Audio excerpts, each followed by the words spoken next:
होड़ नहीं लगानी चाहिए। हम सबके साथ अच्छा करते चलें।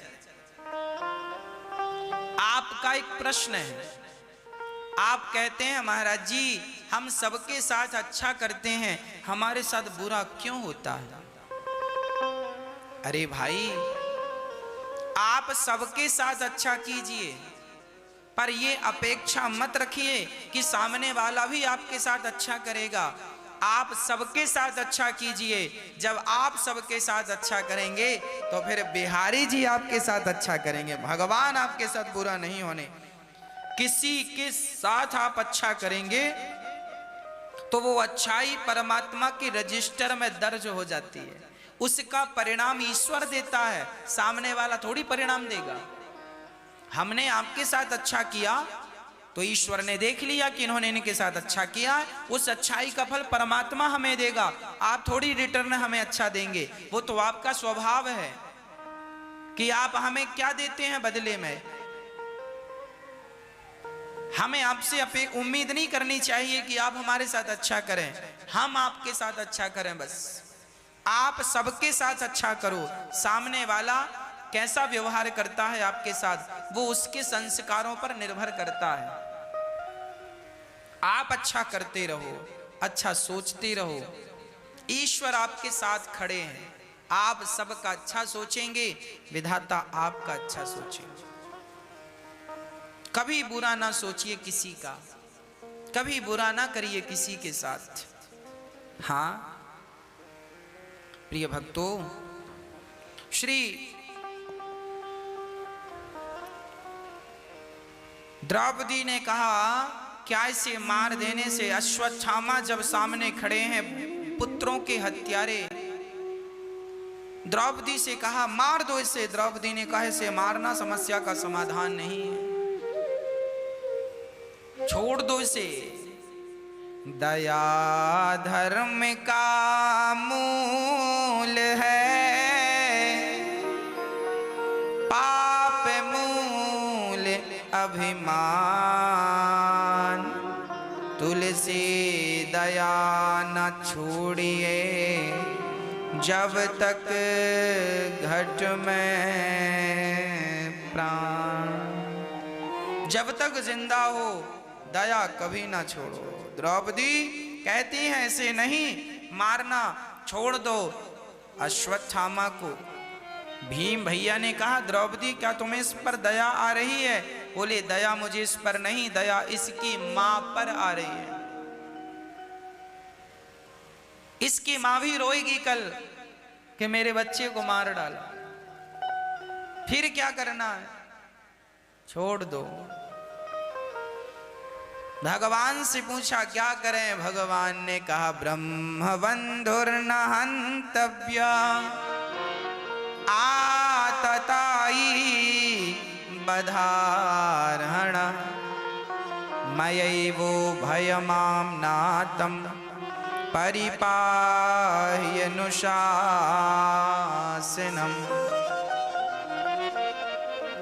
ब्राह्मण को कभी मारना नहीं चाहिए और आताताई को कभी छोड़ना नहीं चाहिए। ब्राह्मण को मारो मत और आताताई को छोड़ो मत, कभी नहीं मारना चाहिए। आताताई को छोड़ना, ये जात से ब्राह्मण है, कर्मों से आताताई है। मार भी दो और छोड़ भी दो, ऐसा कह दिया भगवान ने। अब क्या करना है? अब आप समझो क्या करना है। अश्वत्थामा के सिर की मणि छीन कर धक्के मार कर निकाल दिया, नगर से बहिष्कार कर दिया। अश्वत्थामा के अंदर प्रतिशोध की ऐसी ज्वाला जली कि उसने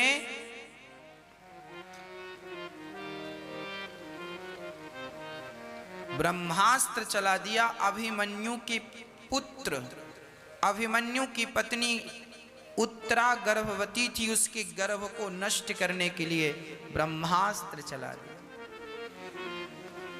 दौड़े दौड़े उत्तरा भगवान की शरण में गई और उत्तरा ने कहा पाहि पाहि महायोगिन देव देव जगतपते नान्यं त्वद्भयं पश्ये यत्र मृत्यो परस्परम्। हे प्रभु मेरी रक्षा। भगवान बोली उत्तरा क्या हुआ? महाराज जिस बच्चे ने जन्म नहीं लिया उसे मारने के लिए अश्वत्थामा ने ब्रह्मास्त्र चला दिया, क्या करूं? उत्तरा कहने लगी कन्हैया मुझे डर इस बात का नहीं है कि मेरा बच्चा मर जाएगा गर्भ में। अरे डर इस बात का है मेरा बच्चा मरा तो लोग आपको कहेंगे वाह जिनके रक्षक श्री कृष्ण थे उनके वंश में कोई पानी देने वाला नहीं बचा, आपके ऊपर कलंक लगेगा। भगवान ने अंगूठी के बराबर रूप बनाया और उत्तरा के गर्भ में प्रवेश करके सुदर्शनास्त्र से ब्रह्मास्त्र को खंडित कर दिया। प्रिय भक्तों, भगवान अपने भक्त के लिए गर्भ में प्रवेश कर जा। वैसे भगवान कभी गर्भ में जाते नहीं हैं, पर आज भक्त के लिए भगवान गर्भ में चले गए, रक्षा की भक्त की। और जब भगवान श्री कृष्ण आए कुंती बुआ से बोले, श्याम सुंदर कह रहे हैं माँ आज्ञा दो अब मैं द्वारिका जाना चाहता हूँ। कुंती बुआ ने भगवान की स्तुति की, श्याम सुंदर आज हम आपसे कुछ कहना चाहते हैं। हाँ माँ कहो। कुंती बुआ ने कहा कृष्णाय वासुदेवाय देवकी नंदनाय च नंद गोप कुमाराय गोविंदाय नमो नमः। हे श्याम सुंदर, कुंती बुआ बोली हे नंद नंदन, हे मनमोहन, आज मैं आपसे कुछ मांगना चाहती हूँ। क्या मांगती हो बुआ? हे श्याम सुंदर, हे देवकी के पुत्र, हे यशोदा नंदन नंद नंदन, आज मैं आपसे मांग रही हूँ। क्या मांगती हो बुआ? कुंती ने कहा विपदः सन्तु नः शश्वत् तत्र तत्र जगद्गुरु भवतु दर्शनं यत्स्यात् आपुनर्भवदर्शनम्। हे श्याम सुंदर, आज आप कुछ देना चाहते हैं सो हमें दुख दे दीजिए। श्याम सुंदर आवाक रह गए, मां क्या मांग रही हो? दुख? हाँ कन्हैया दुख। क्यों मां, दुख क्यों? कह दिया कुंती बुआ ने, कन्हैया जीवन में जब जब सुख आया है ना, आप हमसे दूर चले गए हैं, और जब जब दुख आया है आप हमारे करीब आ गए हैं। ऐसे सुख पर पत्थर पड़े जो कृष्ण हृदय से जाए, बलिहारी वा दुख की जो पल पल नाम जपाए। हमें सुख नहीं चाहिए, हमें दुख चाहिए। हमें ऐसा दुख दो जिस दुख को पाकर हम आपका दर्शन करती रहें। हे नाथ मैं आपको कभी भूलूं नहीं। कन्हैया ने कहा मां, लाक्षागृह में बंद करके कौरवों ने आग लगवाई। देखो कौरव लोग कितने अत्याचारी थे। इन्होंने लाख का घर बनवाया था, दुर्योधन इत्यादियों ने। लाख जानते हैं माताएं वो पहनती है ना चूड़ी लाख की, वो पिघलती है। उस लाख का लाक्षागृह बनवाया था, पांडवों को उसमें अंदर करके, और दुर्योधन ने आग लगवा दी। वो तो भगवान का साथ था, भगवत कृपा थी, तो वो लाक्षागृह से बच गए। कुंती बुआ ने कहा कन्हैया हम तो कब के आग में जल के मर गए होते, आपकी कृपा से हम श्वास ले रहे हैं। सच्ची बात है भक्तों, ना जाने हम कब मर जाएं, कब मर गए होते। ये जो श्वासें हैं ना, ये मेरी उम्र की श्वासें नहीं हैं, ये तो भगवत कृपा की श्वासें चल रही हैं। मेरी अपनी श्वासें तो पूरी हो चुकी हैं। आज ये जितनी श्वासें हैं, ये कृपा के बल पर श्वासें चल रही हैं। ईश्वर की भगवत कृपा की श्वासें हैं। इसलिए इन श्वासों का, ईश्वर का चिंतन करते करते उपयोग करो। एक भी श्वास आपकी व्यर्थ ना जाए, हर श्वास में भगवत चिंतन।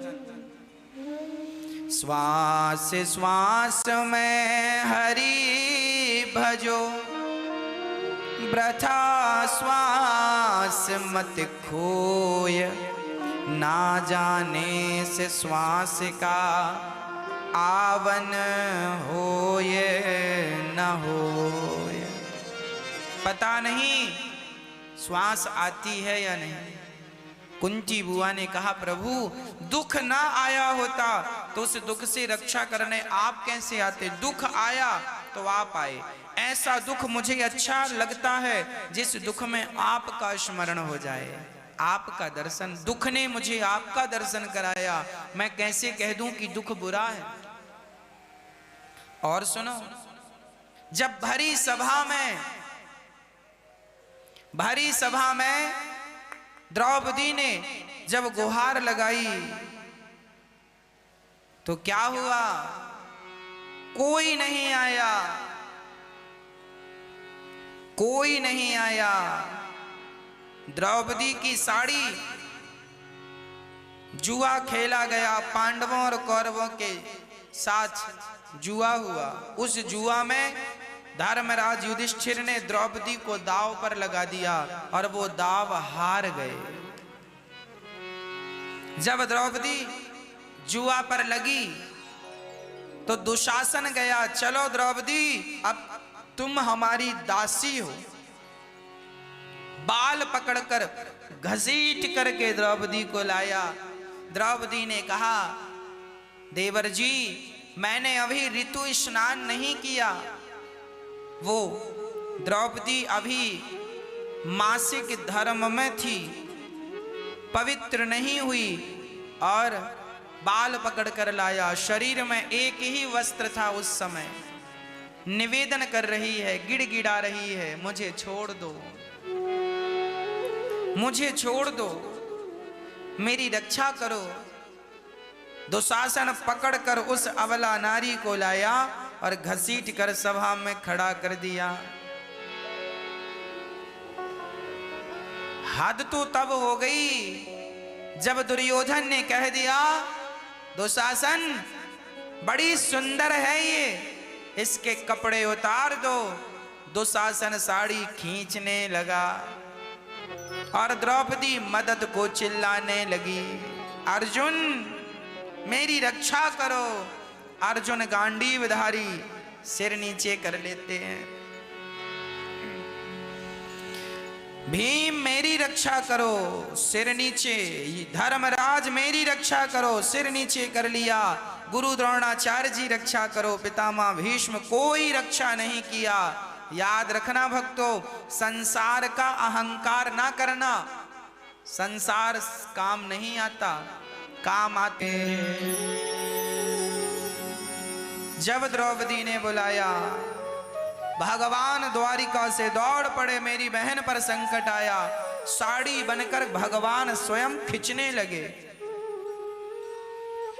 कभी भगवान प्रहलाद के लिए नरसिंह बनते हैं, तो कभी बलि के लिए बामन बनते हैं, तो कभी भरत जी आए तो भरत जी के प्रेम के लिए भगवान ने खड़ाऊ का अवतार, भरत जी जो खड़ाऊ लेकर गए, वो भगवान खड़ाऊ का अवतार धारण कर लिया।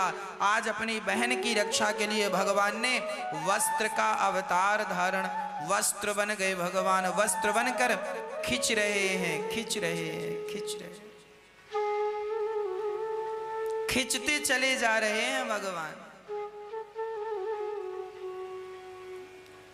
भगवान ने रक्षा की, साड़ी का ढेर लग गया पर साड़ी उतरी नहीं। भगवान जब बचाते हैं ना, जब भगवान ही आपकी लाज बचाने वाले हों, तो कोई आपकी लाज क्या लूटेगा। इसलिए जगत का भरोसा ना करो, जगन्नाथ जी का भरोसा करो, भगवान का भरोसा करो। दुशासन ने कहा कि साड़ी बीच नारी है कि नारी बीच साड़ी है, कि साड़ी ही की नारी है कि नारी ही की साड़ी है। द्रौपदी ने कहा मूर्ख, ना साड़ी बीच नारी है, ना नारी बीच साड़ी है, ना साड़ी ही की नारी है, ना नारी ही की साड़ी है। ये तो वृंदावन बिहारी है जो चीर बनकर खिंचा जा रहा है, खिंचा जा रहा है, खिंचा जा रहा है।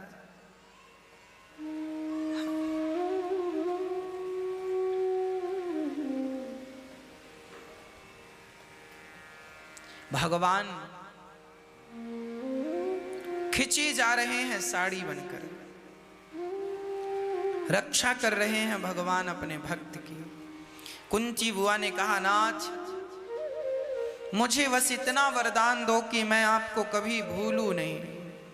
हे नाथ, मैं आपको कभी, मुझे परवाह नहीं है कि मेरे जीवन में दुख है, ना मुझे दुख की कोई चाहत है, सुख की कोई लालसा है। मुझे सुख में रखो, दुख में रखो नाथ, पर मैं आपको कभी भूलूं नहीं, ये विश्वास दिलाओ बस। भगवान ने कहा माँ, मैं आपको विश्वास दिलाता हूँ, वचन देता हूँ कि आप एक क्षण के लिए मुझे भूलेंगी नहीं। आप भी भगवान से यही प्रार्थना करो कि प्रभु, हे नाथ, हे श्याम सुंदर, मुझे इतनी शक्ति दो, इतना बल दो कि प्रभु मैं एक क्षण के लिए आपको कभी भूलूं नहीं। हे नाथ, मैं आपको कभी भूलूं नहीं।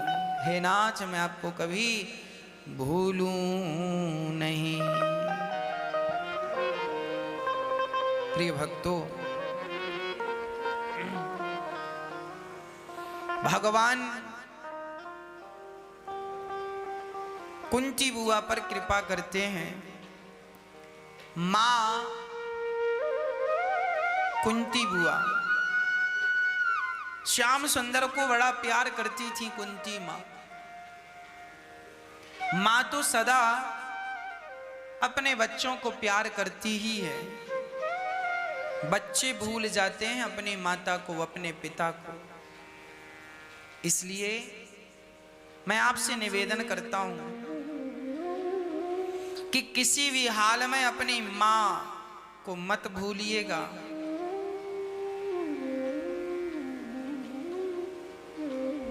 मां ईश्वर का प्रतिनिधि है, ईश्वर का प्रतिनिधित्व करती है मां।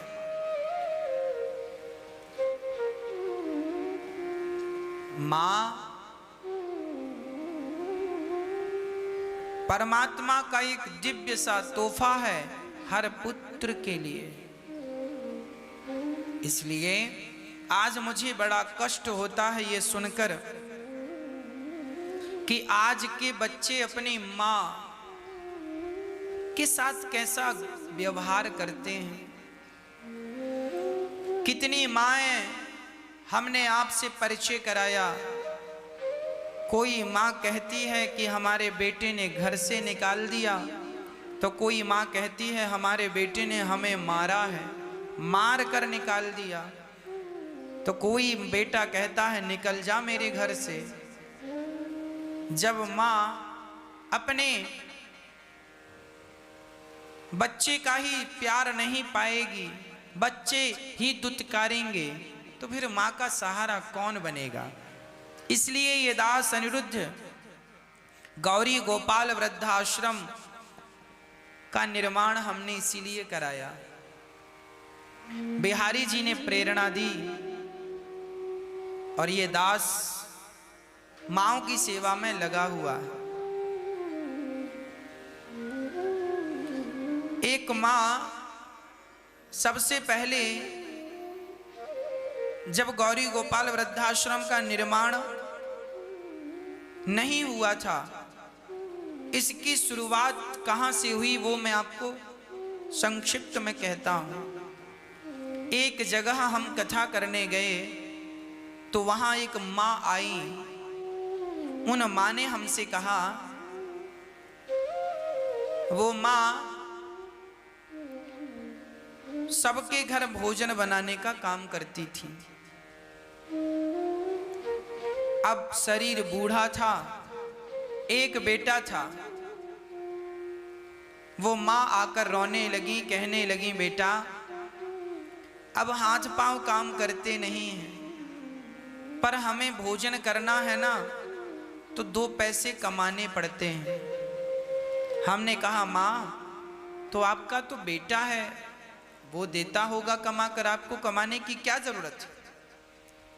माँ ने कहा, मेरा बेटा है, अच्छा कमाता भी है, पर वो अपनी बहू के साथ अलग रहता, अपने बच्चों के साथ अलग रहता। मैं अकेली यहां रहती हूं। अभी तो हाथ पांव चलते हैं, दर्द तो है, बुढ़ापा तो है, पर फिर भी पहले 5 घर में भोजन बनाती थी, अब एक ही घर में जा पाती हूं। इसलिए जाती हूं कि 2 पैसे मिलेंगे तो मैं अपना गुजारा कर लूंगी, नहीं तो मैं क्या खाऊंगी। सोचो कि जिसका बेटा कमाने वाला हो, वो माँ अपने लिए 2 रोटी की व्यवस्था करने में जुटी है। क्या बच्चों का दायित्व नहीं है, फर्ज नहीं है कि वो माँ की सेवा करें? क्या बच्चों का कर्तव्य नहीं है कि वो माँ को भोजन दें, माँ के लिए वस्त्र लाएं, माँ की सेवा करें, माँ को पूछें कि माँ को क्या आवश्यकता है, क्या जरूरत है? क्या ये पुत्रों का धर्म नहीं है? क्या जब तुम छोटे थे तो क्या माँ ने तुम्हें कपड़े नहीं पहनाए? क्या तुम्हें तुम्हारी इच्छा की सामग्री नहीं दिलवाई? क्या पेट भर भोजन नहीं कराया? जब उसने तुम्हारे वक्त में तुम्हें खिलाया पिलाया, तो अब तुम्हारा वक्त अच्छा है तो अपनी बूढ़ी माँ की सेवा क्यों नहीं करते? उस माँ ने मेरे से कहा, महाराज जी मुझे अपने नाती की बहुत याद आती है, बेटे की भी बहुत याद आती है, पर वो बेटा तो देखता भी नहीं मेरी तरफ। मेरी एक इच्छा आप पूरी करेंगी? मैंने कहा, माँ बताओ आपकी क्या इच्छा रह गई है? माँ ने कहा कि मेरी एक ही इच्छा है कि जब मैं मर जाऊं तो मेरी चिता को आप आग लगाने आ जाना। मैंने कहा, माँ ये क्या कह रही हो? आपका बेटा है, ये तो बेटे का अधिकार है, मैं क्या कहता? माँ ने कहा, बेटा जिस बेटे ने जीते जी गिलास भर पानी ना पिलाया, जीते जी 2 रोटियां ना खिलाई, उस बेटे से आग लेकर क्या करूंगी? ऐसे बेटे से ये तो जीते जी आग की जय। जय जय श्री राम। प्रिय भक्तों, भगवान कुंती बुआ पर कृपा करने के बाद एक दिन भगवान नेत्र बंद करके बैठे थे। अर्जुन ने कहा, प्रभु आप किसका ध्यान कर रहे हैं? आप तो भगवान हैं, सारी दुनिया आपका ध्यान करती है, आप किसका ध्यान कर रहे हैं? भगवान ने कहा, सारी दुनिया मेरा ध्यान करती है और मैं अपने भक्तों का ध्यान करता हूं। इस समय मैं अपने भक्त पितामह भीष्म का ध्यान कर रहा हूं। चलो आज भीष्म से मिलकर आते हैं। भीष्म पितामह से मिलने 5 पांडव चले। पितामह भीष्म बाणों की सैया पर लेटे केवल कृष्ण का इंतजार कर रहे थे, केवल कृष्ण का।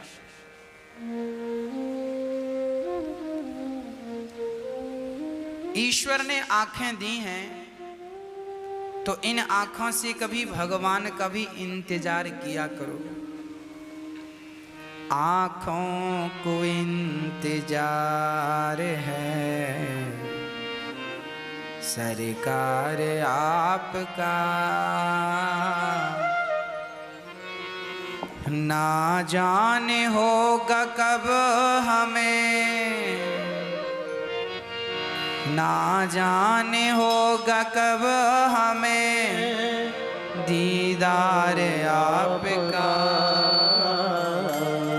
आँखों को इंतजार है सरकार आपका।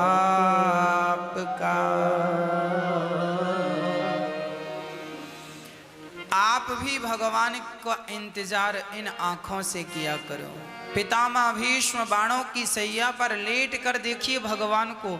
आप बताओ, यदि हमें एक कांटा लग जाए ना पांव में, तो हम कांटे के दर्द के सामने भगवान के कितने भी बड़े भक्त हों, भगवान भूल जाते हैं कि नहीं? दर्द ही दर्द दिखता है। यहां दर्द है, यहां दर्द है। और विचार करो, जिस पितामह की शरीर पे बाण इतने छिदे हैं कि बाणों की सैया बन गई है, और बाणों की सैया शरीर के हर अंग पर बाण चुभे हों, अब सोचो कि दर्द कितना होगा पितामह को शरीर में। परंतु लिखा है कि इतने दर्द के बाद भी, इतने बाणों के चुभने के बाद भी पितामह ने भगवान को विसारा नहीं। आज पितामह कृष्ण का इंतजार कर रहे हैं। आज भगवान पहुंच गए पितामह भीष्म के पास। 52 दिन बाद सुबह सुबह गए पितामह, टुकुर टुकुर श्याम सुंदर की तरफ दे, बड़े प्रसन्न, सारा दुख भूल गया पितामह को कि मेरे शरीर में बाण चुभे हैं।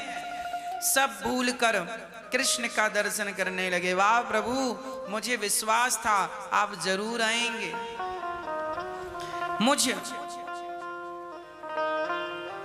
पर कृपा करने जरूर आएंगे, ये मुझे विश्वास था। आप आए, हे नाथ। मुझे वो दिन याद है जब मैंने अर्जुन पर बाणों की बरसात की, तो आप रथ का पहिया लेकर दौड़े। भगवान ने अस्त्र शस्त्र ना उठाने का संकल्प लिया था, पर आज भगवान अर्जुन के लिए, भक्त के लिए अपनी प्रतिज्ञा तोड़ दी और दौड़ पड़े श्री कृष्ण पितामह भीष्म की ओर। पितामह भीष्म श्री कृष्ण की ओर देखते रहे। आज भी वो छवि मन में बसी है पितामह के, और वो कृष्ण का चिंतन करते जाते हैं, करते जाते हैं, करते जाते हैं। जीवन में कितना भी कष्ट आए, ये कथा हमें ये सिखा रही है कि पितामह भीष्म के शरीर पर बाण चुभे हैं, पर वो भगवान को भूलते नहीं। भगवान कहते हैं, पितामह आप क्या कहना चाहेंगे?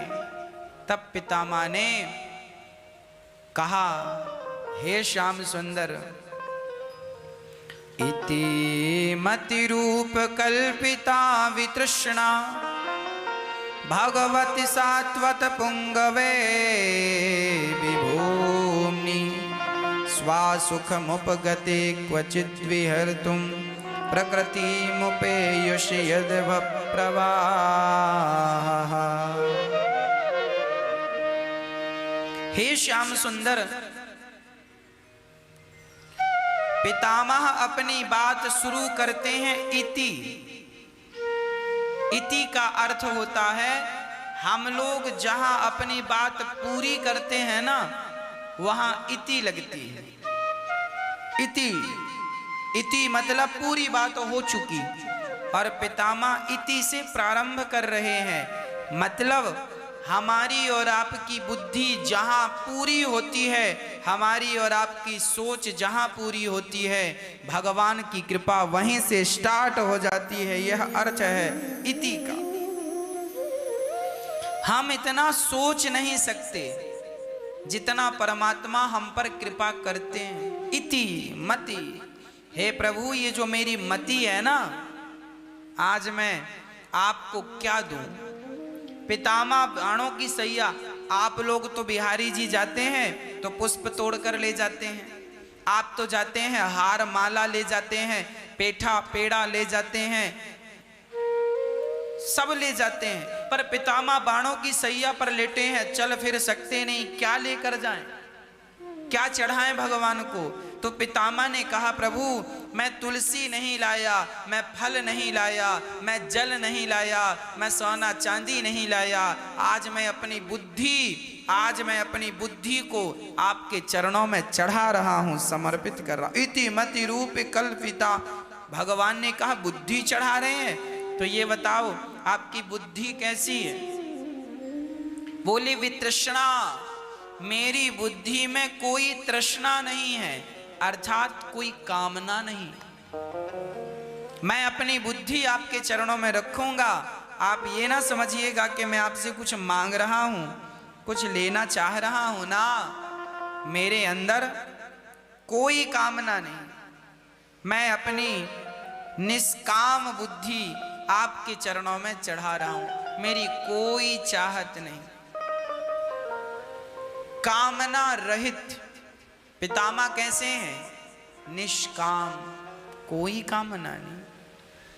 भगवान ने पितामह की बात स्वीकार की, पितामह को भगवान ने स्वीकार किया। पितामह की तरह हमें भी अपना मन, अपनी बुद्धि भगवान के चरणों में समर्पित कर देना चाहिए। हे नाथ, मैं आपको कभी भूलूं नहीं। हर हाल में, हर स्थिति, हर परिस्थिति में भगवत चिंतन ना छूटे, ऐसा प्रयास करते रहिएगा। पितामह भीष्म पर कृपा हुई, उसके बाद तो भगवान पितामह की सद्गति हुई, पितामह का संस्कार हुआ, द्वारिका गए जहां भगवान का स्वागत हुआ, परीक्षित का जन्म हुआ और धृतराष्ट्र और गांधारी को आज विदुर जी ने उपदेश किया। विदुर जी ने कहा, अच्छा धृतराष्ट्र भीम भैया के दिए टुकड़ों को खा रहे थे। पूछा गया, एक दिन धृतराष्ट्र विदुर जी से बोले, विदुर ये भीम जो है ना हमें कुत्तों की तरह रोटी देता है। विदुर जी ने कहा, धृतराष्ट्र तुम्हें कुत्तों की तरह रोटी दे रहा है, ठीक कर रहा है, तुम इसी लायक हो। विदुर क्या कह रहे हो?